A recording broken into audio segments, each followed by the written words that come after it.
शिव कथा मात्र श्रवण मात्र से वो सुख है, वो पावर है, वो आनंद है, ये वो डीपी है, वो एनर्जी है जो कहीं ना कहीं ऑनलाइन के माध्यम से, भले आप सामने नहीं हैं, भले आप पंडाल में नहीं हैं, पर ये तार के माध्यम से ये वो डीपी का कनेक्शन आपके घर तक शिव कथा के माध्यम से पहुंच गया, जो एनर्जी दे रहा है, सुख दे रहा है, पावर दे रहा है, आनंद दे रहा है। अनलासुर को गणेश जी निगल गए, उधर में जलने लगा, उधर जल रहा है, तपन हो रही है। भगवान गणेश दौड़ कर आए भगवान शिव के पास। शंकर भगवान ने कश्यप ऋषि को देखा, कश्यप ऋषि गए और दुर्वा तोड़ कर लिया। दुर्वा लाकर गणेश जी को दी, गणेश जी ने दुर्वा चबाना चालू करी। अंदर जो अनलासुर था, भगवान शंकर की प्रसादी पाकर अनलासुर तृप्त हो गया, भगवान के पेट की जलन समाप्त हो गई। गणेश जी महाराज ने कश्यप ऋषि से कहा, सुनो कश्यप बाबा, आपने मुझे दुर्वा समर्पित करी है, ये दुर्वा जो मुझे देगा वो वैभव प्राप्त करेगा, जो दुर्वा मुझे समर्पित करेगा उसके जीवन में रोग दूर हटेगा। शंकर भगवान कहते हैं, गणेश ये दुर्वा बुधवार के दिन, अष्टमी तिथि के दिन, जो अष्टमी बुधवार इस बार पड़ रहा है, उस दिन समर्पित करिए। इस दुर्वा का अलग अलग महत्व है। कुएं के पास की सफेद दुर्वा, कुएं के पास की सफेद दुर्वा, यदि 41 दुर्वा प्रत्येक बुधवार को गांठ लगाकर गणेश जी को समर्पित कर कर वापिस उठाकर उस दुर्वा को खाली पेट, आपके घर में भी गणेश जी होंगे, उनको समर्पित करो, खाली पेट इस दुर्वा को केवल चबा चबा कर खा लो और आधे घंटे बाद पानी को पी लो। बुधवार की बुधवार 5 बुधवार करना, गणेश जी को चढ़ाना, सफेद दुर्वा को गणेश जी को समर्पित कर कर चबा चबा कर खाना। उदर की प्रॉब्लम, जो भी मसा आदि की प्रॉब्लम होती है, उदर से जुड़ी हुई होती है, जिस चीज से जुड़ी होगी, पेट की जितनी प्रॉब्लम होगी, आपको जितनी भी प्रॉब्लम होगी, वो सारी 5 बुधवार करना, छठे बुधवार को जरूरत ही नहीं पड़ेगी। किसी भी अष्टमी तिथि को 12 महीने में शुक्ल पक्ष कृष्ण पक्ष की अष्टमी तिथि पड़ती है।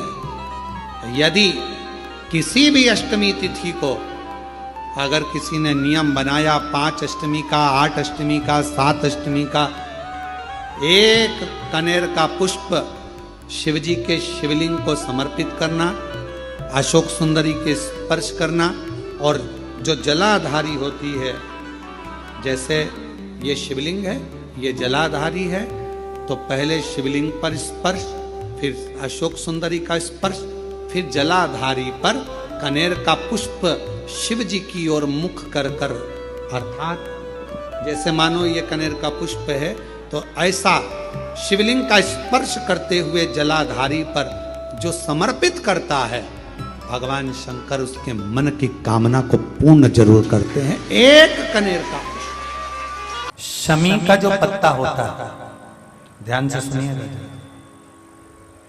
रोज आप अगर शमी के पत्ते को नहीं चढ़ा सकते, महीने में 1 बार या 2 बार शमी का पत्ता शंकर के ऊपर अवश्य समर्पित करना चाहिए।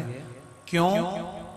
शरीर में अगर कोई बड़ी बीमारी आने वाली होती है तो बाबा उस विष को समाप्त कर देते हैं, मात्र शमी का पत्ता समर्पित कर देते हैं।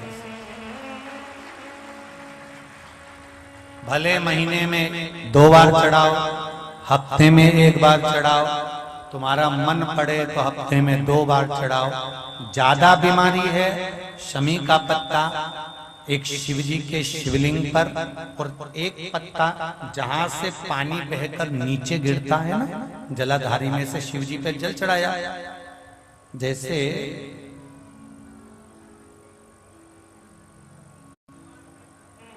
ये शिवलिंग इस पर जल चढ़ाया तो ये पानी बहकर नीचे आता है, तो जहां गिरता है एक पत्ता शिवलिंग के ऊपर और एक पत्ता जहां से जल नीचे गिरता है वहां। अगर ज्यादा बीमारी है और ऐसा लग रहा है कि डॉक्टर कह रहे हैं कि तबीयत ज्यादा खराब हो सकती है, जांचे जाएगी, ये होगा वो होगा, तो एक पत्ता शमी का ऊपर, एक पत्ता जलधारी जो बहकर नीचे आती है पर चढ़ाना।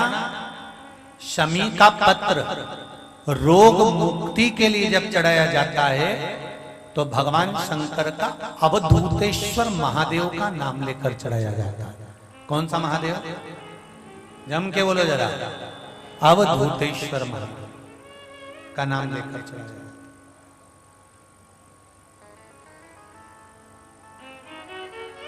एक बात आपको कही थी अभी पिछले कथाओं में, गाय के दूध का घी बनाकर उसकी एक उंगली घी की अशोक सुंदरी वाली जगह पर लगाकर, जो व्यापार नहीं चलता हो, दुकान नहीं चलती हो, अशोक सुंदरी वाली जगह पर घृत लगाकर घर के दरवाजे पर या व्यापार के द्वार पर उस उंगली को लगा देना चाहिए। घृत पर होना गाय के घी का। मान लो हम जल चढ़ाते चढ़ाते 2-3 महीने हो गए और शंकर भगवान हमारी नहीं सुन रहे, तो हम जल किस दिशा में बैठकर चढ़ा या किस दिशा में खड़े होकर चढ़ा? जलाधारी कहां होती है शंकर भगवान की? जम के बोलो जरा सबको, पहले भी कथाओं में बताया। शिव जी की जो ये शंकर भगवान का शिवलिंग है, ये जलाधारी जो पानी बहने का स्थान है, पूरब पश्चिम उत्तर दक्षिण, इसमें से जलाधारी किस ओर जाती है? उत्तर की ओर। कहां जाती है? जम के बोलो जरा। उत्तर की ओर। केवल भारत की भूमि पर एक शिवलिंग ऐसा है जिसकी जलाधारी दक्षिण की ओर है, वो केवल उज्जैनी के कालाधिपति महाकाल बाबा हैं, जिनकी जलाधारी दक्षिण में। बाकी के दुनिया में जितने आपको शंकर के मंदिर मिलेंगे, जितने शिवालय मिलेंगे, सबकी जलाधारी कहां पर रहेगी? जम के बोलो जरा। उत्तर में। उत्तर की ओर जलाधारी रहेगी। उत्तर में। पूरब पश्चिम में नहीं, दक्षिण में नहीं, उत्तर की ओर जलाधारी रहती है। तो बेटी ने पूछा कि गुरुदेव, अगर मान लो हमें जल चढ़ाता चढ़ाता इतना दिन हो गया और बाबा नहीं सुनी रिया, तो हम कई करें? अब उसने तो, बेटी ने तो अपनी भाषा में, राजगढ़ की भाषा में लिख दिया कि हम काई करें। अब तुम बताओ। तो मेरा उस बेटी से निवेदन है, तुम काई मत करो, बस इतना करो कि उत्तर की ओर जो जलाधारी होती है ना, प्रत्येक मंदिर में, ऐसा कोई शिव मंदिर नहीं होगा जिसमें उत्तर की ओर जलाधारी नहीं हो। सब मंदिर में उत्तर की जलाधारी रहती, केवल एक कालाधिपति महाकाल राजा की दक्षिण में, बाकी के सब की उत्तर में। तो अगर बाबा नहीं सुन रहे हैं तो बेलपत्री एक अशोक सुंदरी वाली जगह पर चढ़ाकर, दूसरी बेलपत्री बाबा देवादिदेव महादेव को, ये डंडी का मुख अशोक सुंदरी के यहाँ चढ़ाओ तो उत्तर की ओर। ये जो आप बेलपत्र चढ़ाओगे शिवलिंग के ऊपर, इसकी डंडी का मुख भी उत्तर की ओर। और तुम जब बैठो तो दक्षिण में बैठना। कहां पर बैठना? यहां बैठोगे तो यहां से जो पानी बह रहा है, आप कहां बैठोगे? जैसे ये पानी यहां बह रहा है तो तुम्हें कहां बैठना है? इसके इधर। ना तुम्हें इधर बैठना है ना तुम्हें उधर बैठना। कहां बैठोगे? दक्षिण में। दक्षिण में बैठोगे तो तुम्हारा मुख कहां हो गया? जम के बोलो, जम के उत्तर में। तो तुम जब यहां बैठोगे तो ये जो जलाधारी है जहां से पानी बहकर जा रहा है, यहां बैठोगे। और जब आप जल समर्पित करोगे, जल चढ़ाते चढ़ाते एक बार थोड़ा सा आगे बढ़कर जल की धार को अशोक सुंदरी तक लेकर जाना। ये लगभग तुम 2 या 3 महीना कर कर देखो, मेरा बाबा तुम्हारा हाथ जरूर पकड़ेगा, निश्चित है। वो बल उस स्थान से प्राप्त हो, वो स्थान, क्योंकि प्रत्येक जो जलाधारी होती है वो उत्तर की ओर होती है। प्रत्येक जलाधारी। बीमारी है, तकलीफ है, बच्चा चिड़चिड़ा हो गया, माइंड काम नहीं कर रहा है, शरीर में रोग भरते चले जा रहा है, कटोरी में जल ले लो, पात्र में जल ले लो और पंचाक्षर मंत्र नमः शिवाय या षडाक्षर मंत्र ओम नमः शिवाय या श्री शिवाय नमस्तुभ्यम, जितनी देर आप जप करें उतनी देर तक उस जल पर आपकी दृष्टि पड़ना चाहिए, उस जल पर आपकी दृष्टि पड़े। जितनी देर तक आप जप रहे हैं, श्री शिवाय नमस्तुभ्यम कह रहे हैं, उतनी देर तक जल पर आपकी दृष्टि पड़े और फिर वही जल भगवान शंकर को समर्पित करें और वो जल लाकर सुबह दोपहर शाम 3 बार उसका पान करें। 3 बार क्यों?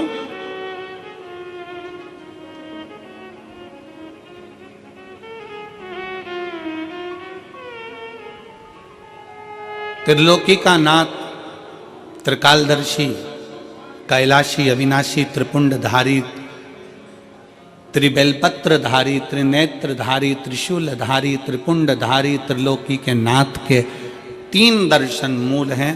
प्रातः का दर्शन जो हमें हमारे जीवन की सतमार्ग बताता है, मंगल मार्ग की ओर लेकर जाता है। दोपहर का दर्शन हमारे जीवन में हमें उलझनों से बाहर निकाल देता है और शाम का दर्शन हमें चैन की नींद सोना सिखा देता है और आनंद में रहना सिखा देता है। वो त्रिपुंडधारी को 3 दर्शन। वो कहते हैं ना कि गरीब तो इतना हूं, गरीब तो इतना हूं कि एक गधा भी नहीं खरीद सकता। गरीब तो इतना हूं कि एक गधा भी नहीं खरीद सकता और अमीर तो इतना हूं कि रात को शंकर के भरोसे घोड़े बेच कर सोता हूं। शंकर के भरोसे घोड़े बेच कर सोता हूं। गरीब इतना है कि गधा भी ना खरीद पावे और अमीर इतना है कि जब सोता है चैन की नींद मेरे शंकर के भरोसे होकर घोड़े बेच कर सोता है। ऐसे घुर्राटे भर कर सोता है जैसे इतना बड़ा काम करके आया है, सारी जमीन जायदाद का सौदा कर कर आया, 4 फैक्ट्री का मालिक है, 8-10 दुकान चल रही है और मालूम पड़े सवेरे उठता है फिर अपने काम में लग जाता है। बस समझ लो जिंदगी का सबसे सुखी व्यक्ति वही है जिसके कमरे में नींद की गोली नहीं है। कुंदकेश्वर महादेव का ही वर्णन किया गया, जिन बेटों की कोई 30 साल का हो गया, 35 साल का हो गया, 42 साल का हो गया, विवाह नहीं हो रहा, लड़की 35-36 साल की हो गई, 40 वर्ष की हो गई, 27 साल की हो गई, विवाह नहीं हो रहा, बहुत चिंता में हो, बहुत टेंशन में हो, तो शास्त्र कहता है, हमारा शिव महापुराण का कथा वर्णन करती है, हाथ में 2 लोटा जल, 2 लोटे जल लीजिए और दोनों लोटे जल से शंकर भगवान का, जिस लड़का लड़की का विवाह नहीं हो रहा उसी का हाथ से शिवलिंग पर दोनों लोटा जल आधी आधी मात्रा में चढ़ाइए। मतलब थोड़ा थोड़ा जल कुंदकेश्वर महादेव के नाम से चढ़ाइए। वही जल लेकर जाइए और बेलपत्र के वृक्ष के नीचे उसी जल से 7 धार, पेड़ की परिक्रमा करते हुए 7 परिक्रमा उसी जल से, दोनों लोटे जल से 7 परिक्रमा कुंदकेश्वर महादेव के नाम से करवा दीजिए। उसका विवाह होकर ही रहेगा, निश्चितता में विवाह।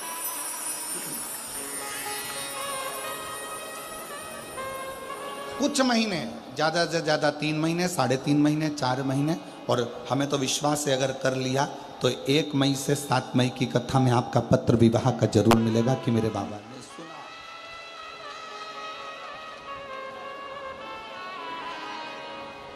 जयपुर बहुत दूर नहीं है। जब मेरा ओघड़दानी आपकी झोली में खुशियां भर देगा ना, तो मुझे विश्वास है आप इतनी प्रसन्न होकर जयपुर लाल चुंदड़ी ओढ़ कर आओगी ना ईश्वर जी और गोरा जी की कथा में, तो कहोगी कि बाबा ने हमको ये दिया, ये मेरे बाबा ने दिया है मुझे, ये पत्र मेरा। इसलिए निवेदन है, महालक्ष्मी पूजन करने वालों, लक्ष्मी जी की पूजन करने वालों, माता लक्ष्मी का स्मरण करने वालों, थोड़ा सावधानी से स्मरण करिएगा।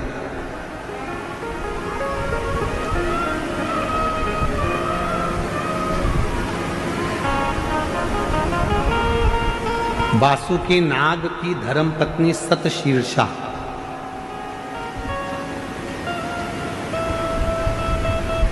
कौन की पत्नी है?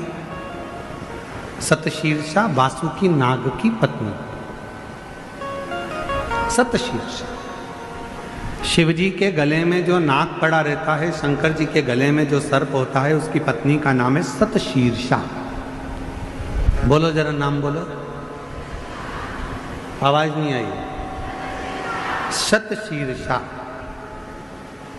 ये वासुकी नाग की धर्म पत्नी है। जो शंकर जी के गले में नाग पड़ा है, उसकी धर्म पत्नी।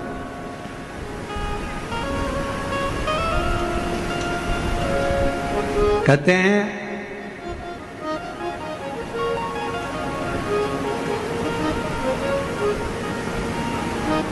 जब गर्भाशय के अंदर, पेट के अंदर या गर्भाशय के अंदर कोई गांठ पड़ जाती है, कोई गठान आ जाती है या पथरी हो जाती है, तो दुर्वा का जो दुर्वा बोलते हो, दूब बोलते हो उधर, जो हरी हरी दुर्वा होती है, गणेश जी को चढ़ती है दुर्वा। एक बेलपत्र शिव जी के शिवलिंग पर चढ़ाकर वासुकी नाग का स्मरण कर कर सतशीर्षा माता का नाम लेकर यदि प्रातः के समय पर वो बेलपत्र और वो दुर्वा खाना प्रारंभ करा जाए तो लगभग 20 से 22 दिन लगते हैं, और गर्भाशय में कोई गठान हो, पथरी हो, तो वो धीरे धीरे गलना प्रारंभ कर देती है। सतशीर्षा नाम की इतनी महत्व। और सतशीर्षा नाम यहां भी काम आता है जब कोई नारी के, स्त्री के रजस्वला धर्म की कोई तकलीफ हो, नारी को रजो धर्म से जुड़ी हुई कोई प्रॉब्लम हो, रजो धर्म से जुड़ी हुई, रजस्वला धर्म से जुड़ी हुई, 15 दिन 20 दिन तक रजो धर्म ही जा रहा हो, या रजो धर्म से जुड़ी हुई कोई प्रॉब्लम हो, या रजस्वला धर्म से जुड़ा हुआ कोई भी कारण हो, या पेट में दर्द हो, या तकलीफ हो, या कष्ट हो, तो केवल सतशीर्षा का नाम लेकर यदि शिव जी के शिवलिंग पर, जरा समझिएगा, जैसे ये शिवलिंग है और शिवलिंग है, सतशीर्षा का नाम लेकर अशोक सुंदरी वाली जो जगह है, यहां से जल चढ़ाते चढ़ाते शिवलिंग के चारों तरफ 7 बार यदि जल की धार लगाई जाए और उसी का जल झेलकर नंदी के पास बैठकर सतशीर्षा का नाम लेकर अगर पिया जाए तो रजो धर्म से जुड़ी हुई जितनी भी तकलीफ हो, रजस्वला धर्म से जुड़ी हुई जितनी भी तकलीफें होती हैं, वो धीरे धीरे समाप्त होने लगती है। सतशीर्षा वासुकी नाग जी की धर्म पत्नी का नाम है सतशीर्षा। शिव की बड़ी उपासक है सतशीर्षा।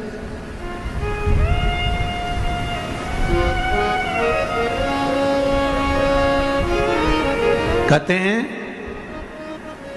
जब समुद्र का मंथन हुआ,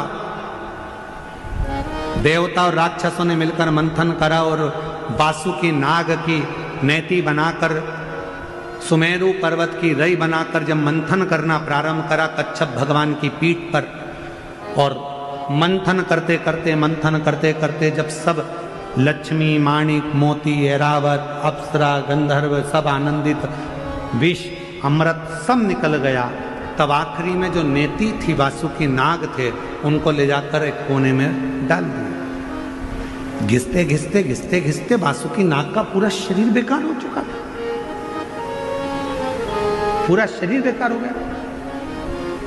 तब शिव महापुराण की कथा कहती है, सतशीर्षा ने अपने पति वासुकी से कहा कि तुम चिंता मत करो, तुम्हारे शरीर में बहुत कष्ट हो रहा है, मैं जानती हूं, मैं ये जानती हूं कि तुम्हारे शरीर में कष्ट हो रहा है, तुम चिंता मत करो। सतशीर्षा ने अपने पति के पास में बैठकर शिव के नाम का उच्चारण करना प्रारंभ करा। तब देव अधिदेव महादेव जिस जगह पर वासुकी नाग पड़े हुए थे, गिरे हुए थे, रखे हुए थे, क्योंकि शरीर की हड्डियां टूट चुकी थी, पूरा शरीर कंकाल हो चुका, मंथन करता, सतशीर्षा ने उनके पास में बैठकर शिव जी के नाम का उच्चारण करा। और भगवान के नाम का जो उच्चारण किया, तब देव अधिदेव महादेव प्रकट हुए और भगवान वासुकी को शिव जी ने कहा कि तूने इतना कष्ट झेला है देवताओं के लिए, इसलिए मैं तुझे अपने गले में धारण करूंगा। वासुकी को शतशीर्षा के कहने पर वासुकी नाग को शंकर भगवान ने अपने गले में धारण कर लिया। शतशीर्षा वासुकी नाग देवता की धर्म पत्नी, एक ऐसी धर्म पत्नी जो भगवान शंकर की आराधना में, साधना में, भजन में, कीर्तन में, स्मरण में डूबी रहे, वो सब। और शतशीर्षा का ही क्रम करता है, शतशीर्षा की ही कथा करती है, शतशीर्षा की ही कथा वर्णन करती है, शतशीर्षा का ही चरित्र कहता है।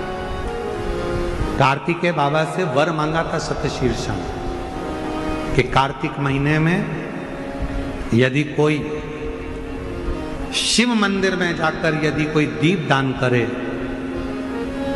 शंकर के मंदिर में यदि कोई दीप दान करे, शिव के मंदिर में यदि कोई दीप दान करे, तो हे प्रभु कार्तिकेय जी, कार्तिक महीने में यदि कोई शंकर के मंदिर में दीप दान करे तो ऐसी कृपा करना कि संसार सागर में वो बार बार जन्म ना लेकर शिव के धाम में ही स्थान ग्रहण करे, ऐसी कृपा कर। ये शतशीर्षा। हर हर महादेव, श्री शिवाय नमस्ते। हम पूजनीय गुरु जी द्वारा बताए गए 11 मार्च को चैत के बुधवार की अष्टमी है। बीमारी से बच्चों का चिड़चिड़ापन होना, उसके बारे में शिव महापुराण में कथा में बताया गया है। गरीबी के बारे में बताया गया और गणेश जी के प्रियता केवल एक कनेर का पुष्प और कुंद केसर महादेव का नाम स्मरण करने से क्या होता है। बुधवार की अष्टमी का विशेष कथा उपाय बताया गया। धन संपदा की वैभव और कर्जे से मुक्ति पाने के लिए भी बताया गया। तो आप ज़रूर यह कथा सुने। अगर ये अच्छी लगे तो लाइक शेयर करना बिल्कुल ना भूलें। हर हर महादेव।